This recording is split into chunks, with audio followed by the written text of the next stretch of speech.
NEET 2006 में question पूछे गए हैं, बिल्कुल सेम है। नीट 2006 में क्वेश्चन पूछे गए और क्वेश्चन क्या है? क्वेश्चन है find the dimensions of A and B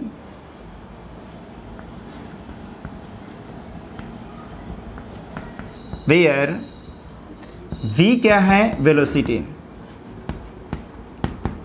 v है वेलोसिटी, t क्या है? टाइम, और a b और भी कुछ है क्या? c भी दिख रहा है। a b और c ये सभी क्या है? कांस्टेंट्स है। ये सभी क्या है? कांस्टेंट्स है। बस इतना क्वेश्चंस है, जल्दी से आप कर कर बताएं। हो जाएगा क्या? आसान है। सबसे पहले आप इक्वेशन लिख लो, क्या दिया गया है। यहाँ से हमें v का डायमेंशन पता है 100%, तो पहले तो यही लिख लेते हैं। क्या लिखते हैं? डायमेंशंस ऑफ v, और v क्या है? वेलोसिटी। तो वेलोसिटी का डायमेंशन क्या होता है? l t के पावर -1। डन। आगे बढ़ते हैं, और भी कुछ है। हाँ, टाइम का डायमेंशन हमें पता है, तो सबसे पहले तो a का डायमेंशन निकालते हैं। जो इस टर्म का डायमेंशन होगा वही इस टर्म का डायमेंशन होगा। तो क्या लिखा जाएगा? पहले टारगेट फिक्स कर देते हैं, और अपना टारगेट है कि पहले a का डायमेंशन निकाल लें। For dimensions of a, for dimensions of a, तो a के लिए क्या लिखेंगे? जो डायमेंशंस अपना at का होगा सो ही डायमेंशंस किसका होगा? Dimensions of v। जो डायमेंशंस at का सो डायमेंशंस v का। आगे प्रोसीड करेंगे, हमें किसका डायमेंशन चाहिए? a का। तो लिखा जाएगा डायमेंशंस ऑफ a बराबर dimensions of v, dimensions of v बराबर डायमेंशंस ऑफ t बोला जा सकता है। सब यहाँ देखेंगे, डायमेंशंस ऑफ at बराबर डायमेंशंस ऑफ v। क्यों? ताकि प्रिंसिपल ऑफ होमोजेनिटी यही बताता है कि किसी भी दिए गए समीकरण में प्रत्येक टर्म का डायमेंशन क्या होगा? सेम होगा। तो जो इसका डायमेंशन सो इसका डायमेंशन, वही बात लिख दिया गया। डायमेंशंस ऑफ at बराबर डायमेंशंस ऑफ v। हमें किसका डायमेंशन चाहिए? a का। डायमेंशंस ऑफ a तो डायमेंशंस ऑफ v और बटे डायमेंशंस ऑफ t। आगे प्रोसीड करेंगे तो v का डायमेंशन हमें पता है, और वो कितना है? l t के पावर -1। अब नीचे क्या है? टाइम, और टाइम का डायमेंशन क्या होता है? Capital T। इसी बात को थोड़ा आगे प्रोसीड करेंगे तो क्या लिख सकते हैं? लिख सकते हैं l और t के पावर -2, ताकि ये t के पावर प्लस में 1 है, ऊपर जाएगा तो -1 -1 -1 -2। डन। अब यहाँ से हमें a का डायमेंशन आ गया। अब क्या पूछा गया है कि b का डायमेंशंस भी बताओ। तो देखो, समझो हुआ, ये b बटे t प्लस c पूरा एक कंप्लीट टर्म है, लेकिन इसका भी सब टर्म है t प्लस c। अभी बोला गया है जो भी टर्म प्लस या माइनस से सेपरेटेड है, दोनों का डायमेंशन क्या होना है? सेम। तो ये जो t प्लस c है, जो c का डायमेंशन होगा सो ही क्या होगा? t का। तो सबसे पहले b का डायमेंशन निकालने से पहले आपको c का डायमेंशन निकालना पड़ेगा। तो क्या लिखेंगे? टारगेट फिक्स करो फिर से। For dimensions of c, for dimensions of c, dimensions of c के लिए क्या लिखेंगे? डायमेंशंस ऑफ c बराबर डायमेंशंस ऑफ t। क्यों? ताकि a प्लस से सेपरेटेड है तो दोनों का डायमेंशन क्या होगा? सेम होगा। प्लस या माइनस से जो भी टर्म सेपरेटेड होगा दोनों का डायमेंशन सेम होगा। तो यहाँ से हम बोल सकते हैं कि c का डायमेंशन कितना है? बोलो t। देन अब हमारे पास c का भी डायमेंशन आ गया, a का भी डायमेंशन आ गया। अब किसका डायमेंशन चाहिए? अब हमें डायमेंशन चाहिए b का। तो b के डायमेंशन के लिए क्या बोलेंगे? जो इस पूरे टर्म का डायमेंशन होगा सो ही b का डायमेंशन होगा, और ये आसानी से निकाला जा सकता है। एक बार आप लोग स्क्रीनशॉट ले ले, फिर हम आगे बढ़ेंगे। Be fast please. Screenshot, yes, I think कि सभी ले चुके होंगे। आगे बढ़ते हैं।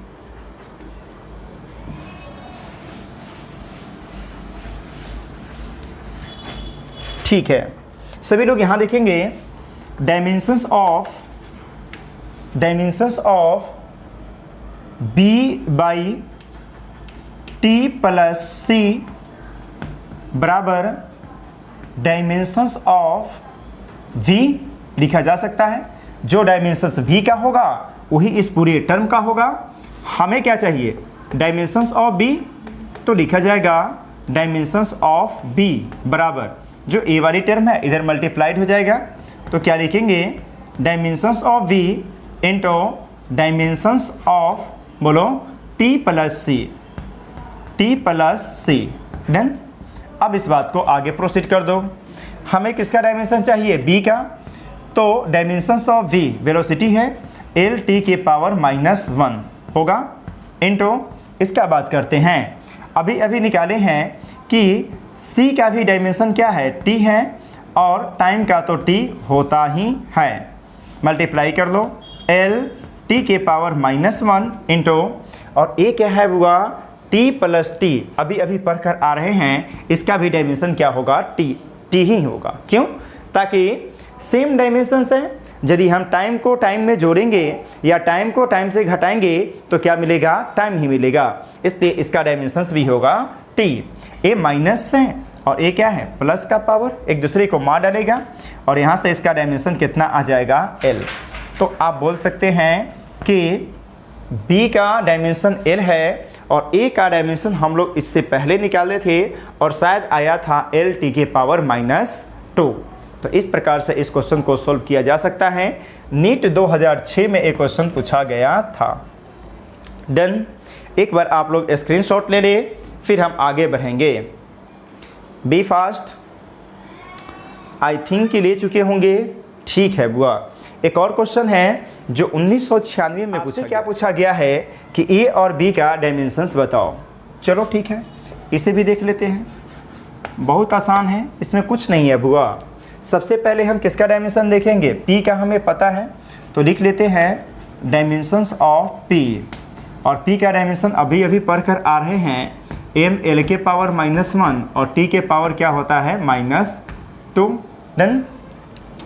अब हमें किसका डायमेंशन चाहिए, ए बटे ए का डायमेंशन किसका चाहिए, ए का, तो जो डायमेंशन ए पूरे टर्म का होगा सो ही इसका होगा। तो क्या लिखेंगे, अपना टारगेट फिक्स करो।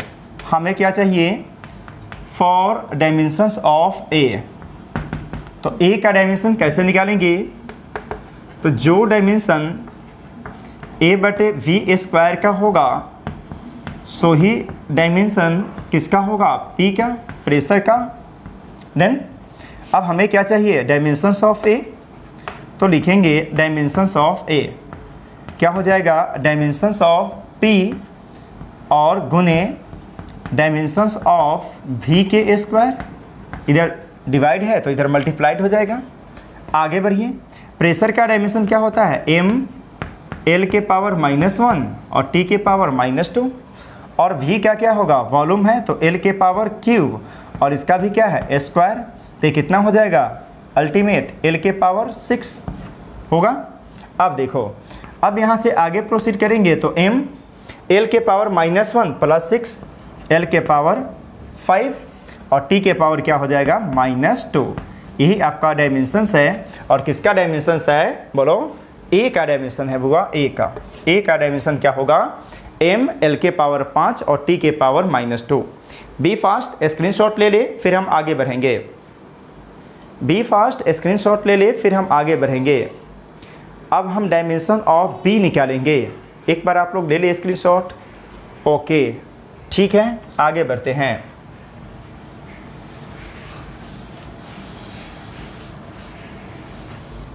अब हमें डायमेंशन किसका निकालना है, अब हमें डायमेंशन निकालना है b का। तो क्या निकालेंगे, सबसे पहले अपना टारगेट फिक्स करो। फॉर डायमेंशंस ऑफ b, किसका डायमेंशन चाहिए, b का, तो क्या करेंगे, डायमेंशंस ऑफ b थीटा बटे v बराबर डायमेंशंस ऑफ p, है कि नहीं। हमें क्या चाहिए, b, तो डायमेंशंस ऑफ b बराबर डायमेंशंस ऑफ p बटे ये कितना आ जाएगा, मल्टीप्लाइड कर दो डायमेंशंस ऑफ v और बटे क्या हो जाएगा, डायमेंशंस ऑफ थीटा। यही होगा। जो चीज़ इधर यहाँ देखेंगे बुआ डिवाइडेड है मल्टीप्लाइड हो जाएगा, मल्टीप्लाइड है डिवाइडेड हो जाएगा। आगे प्रोसीड करो। अब डायमेंशन ऑफ p सभी जानते हैं, m l इन्वर्स और t के पावर -2, v वॉल्यूम है l के पावर क्यूब। आगे थीटा क्या है, टेम्परेचर, तो आप इसका क्या लिख सकते हैं k और नहीं तो थीटा। आप थीटा भी लिख सकते हैं k भी लिख सकते हैं, दोनों बात लिख सकते हैं। अब आगे प्रोसीड करेंगे तो क्या लिखेंगे, मास सिंगल है, सिंगल ही रहने दो, l के पावर -1 प्लस 3 l के पावर 2 t के पावर -2 और k ऊपर जाएगा तो -1 और यही इसका क्या है फुल एंड फाइनल डायमेंशन है। एक बार स्क्रीनशॉट ले ले फिर हम आगे बढ़ेंगे। एक बार स्क्रीनशॉट ले ले फिर हम आगे बढ़ेंगे। Be fast. हो गया। फाइंड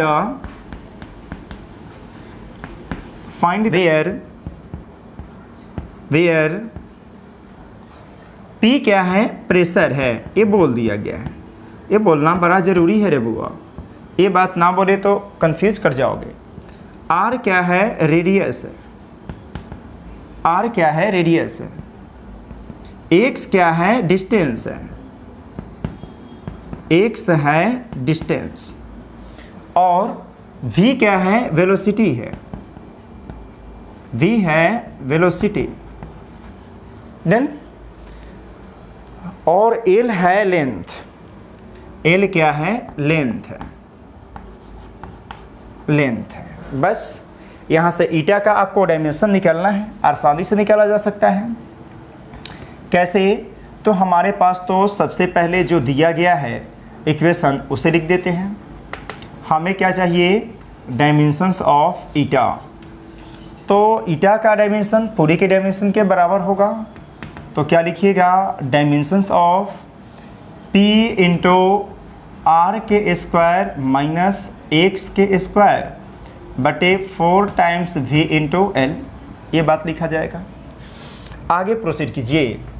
जो प्रेशर का डायमेंशन है वो बात हम अभी अभी पढ़कर आ रहे हैं और क्या पढ़े हैं, m l के पावर -1 और t के पावर -2, ये बात यहाँ पे लिख दिया जाएगा।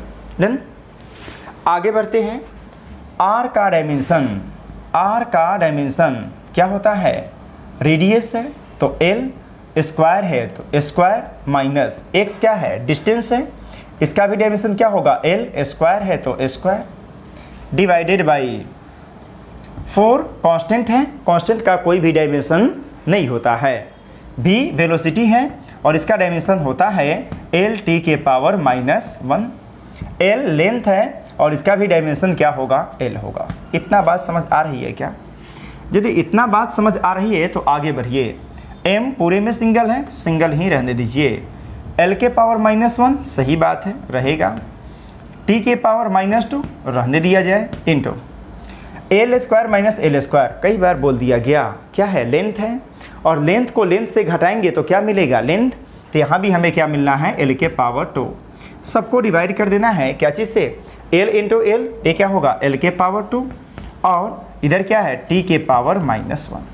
आई थिंक l स्क्वायर को मार डालेंगे और t के पावर -1 t के पावर -1 को मार डालेंगे और यहाँ से हमारे पास जो डायमेंशन बच रहे हैं वो बच रहे हैं m और l के पावर -1 और t के power -1। This is the dimensions of coefficient of viscosity. Most important formula है, याद रखना बुआ। कोफिशिएंट ऑफ विस्कोसिटी का डायमेंशन इतना ही होता है। और भी मेथड्स है और भी फार्मूला है, यदि आप उससे भी निकालेंगे तो कोफिशिएंट ऑफ विस्कोसिटी का डायमेंशन इतना ही आएगा। डन, बढ़े आगे। ओके, और भी हैं कुछ क्वेश्चंस, और भी क्वेश्चंस करेंगे। एक बार जल्दी से आप लोग इसका स्क्रीनशॉट ले लें, फिर हम आगे बढ़ेंगे। स्क्रीनशॉट ले ले भुआ। ये नीट 1993 में पूछा गया है। नीट 1993 में एक क्वेश्चन पूछा गया है। हो गया क्या, यहाँ लिख देता हूँ भुआ। ये नीट 1993 में क्वेश्चन पूछा गया है, आप देख सकते हैं। यदि आपके पास में नीट का बुक है तो प्रीवियस ईयर से आप देख सकते हैं 1993 में ये क्वेश्चन पूछा गया है। नीट 1993 में। क्वेश्चन है फाइंड द डायमेंशंस ऑफ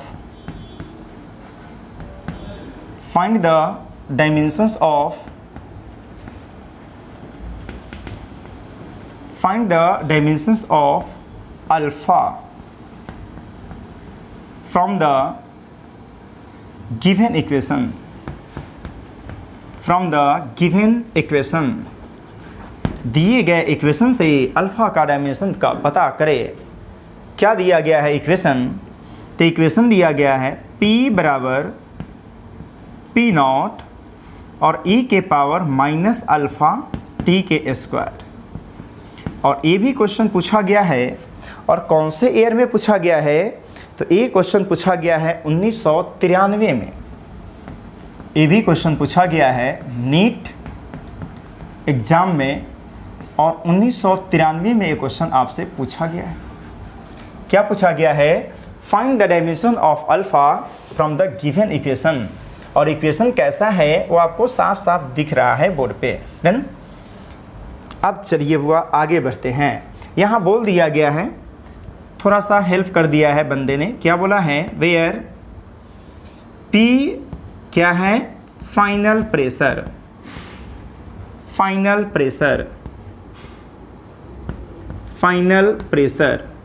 और P0 क्या है? Initial pressure. और भी कुछ है? हाँ है ना, T। और ये क्या है? टाइम। और भी है अल्फ़ा। हाँ अल्फ़ा कांस्टेंट है बुआ, ये कोई भी एक नियतांक है, अचर है। अब यहाँ से आपको निकालना है इसका डायमेंशन। किसका? अल्फ़ा का। एक नोट करके लिख लेना, बहुत इम्पोर्टेंट बात है। नोट करके लिखिएगा, parts have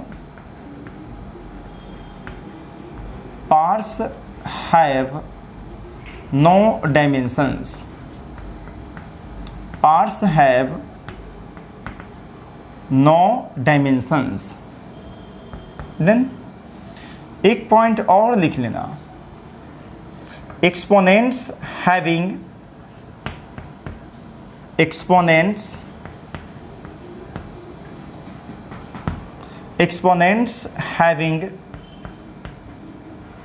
no dimensions।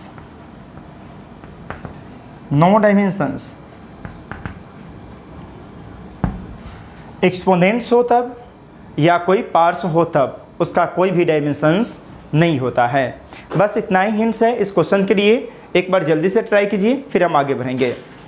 Screenshot ले लीजिए सभी लोग प्लीज़, एक बार स्क्रीनशॉट ले लीजिए, फिर हम आगे बढ़ेंगे। डन। चलो ठीक है बुआ, आगे बढ़ते हैं। सबसे पहला नोट्स क्या है? Powers have no dimensions. दूसरा ए है कि एक्सपोनेंट्स हैव नो डायमेंशंस। हमारे पास क्वेश्चन क्या है? हमारे पास क्वेश्चन है P बराबर P0 और e के पावर माइनस अल्फ़ा t के स्क्वायर। डन। अब क्या करना है? आपको निकालना है डायमेंशंस ऑफ अल्फ़ा। देखो बुआ, जो इसका डायमेंशन होगा सो ही इसका होगा। हमें इनिशियल और फाइनल से मतलब नहीं है, हमें मतलब है डायमेंशन से। तो इनिशियल हो तब चाहे फाइनल हो तब जो डायमेंशन इसका होगा सो डायमेंशन इसका होगा। एक दूसरे का डायमेंशन एक दूसरे को मार डालेगा। डन। अब हम बात करते हैं एक्सपोनेंट का। तो ना तो कोई इसका डायमेंशन होता है, ना ही इसका कोई पावर का डायमेंशन होता है। तो इसका पावर क्या है? इसका पावर है ए वाली टर्म। बात आ रही समझ में क्या? तो हम क्या लिख सकते हैं डायमेंशंस ऑफ क्या? अल्फ़ा टी के स्क्वायर। कोई डायमेंशंस नहीं है, मतलब क्या है? m के पावर 0 है, l के पावर 0 है, और t के पावर भी क्या है? 0 है। इसके पास किसी भी प्रकार का डायमेंशन है ही नहीं। तो हमें क्या चाहिए? हमें तो चाहिए डायमेंशंस ऑफ अल्फ़ा ना। तो लिखेंगे, क्या लिखेंगे? m के पावर 0, l के पावर 0 और t के पावर 0 और बट्टे में डायमेंशंस ऑफ बोलिए t के स्क्वायर। देन इधर मल्टीप्लाइड है तो इधर आकर क्या हो जाएगा? डिवाइड है कि नहीं? इसी बात को थोड़ा आगे प्रोसीड किया जाए तो क्या लिखा जाएगा, m के पावर 0, l के पावर 0, t के पावर 0 और टाइम का डायमेंशन कैपिटल T होता है, स्क्वायर है तो स्क्वायर पुट कर दिया जाएगा। इसी बात को आगे प्रोसीड करेंगे तो कितना आएगा, इसका तो कुछ हो नहीं सकता भाई, हाँ इसका भी कुछ नहीं हो सकता, और t के पावर क्या हो जाएगा हुआ -2। तो यही आपका डायमेंशंस है किसका, अल्फ़ा का। तो अल्फ़ा का डायमेंशंस क्या हो जानी है, t के पावर -2 हो गया। ओके, फिर हम आगे बढ़ेंगे बुआ अगले क्लास में। Okay, thank you, bye. आज के लिए इतना ही है, फिर हम लोग नेक्स्ट क्लास में नेक्स्ट बातें करेंगे, और आगे हम लोग पढ़ने वाले हैं application of unit and dimensions या एप्लीकेशंस ऑफ डायमेंशनल फार्मूला, ठीक है। और इसका हम देखेंगे कि इसका एप्लीकेशंस में फर्स्ट क्या होता है, एप्लीकेशन कन्वर्जन ऑफ यूनिट्स, एक यूनिट से दूसरे यूनिट्स में कैसे कन्वर्ट करेंगे। दूसरा, for checking the correctness of equations, कोई भी आपके पास में इक्वेशंस दे दिया गया है तो वह इक्वेशन सही है या गलती है, इस चीज़ का पता करेंगे, ठीक है बुआ। और ये कहाँ से करेंगे, तो डायमेंशनल फार्मूला के हेल्प से करेंगे। डन, तो इस बात को हम लोग अगले क्लास में देखेंगे। आज के लिए इतना ही है। Okay, thank you.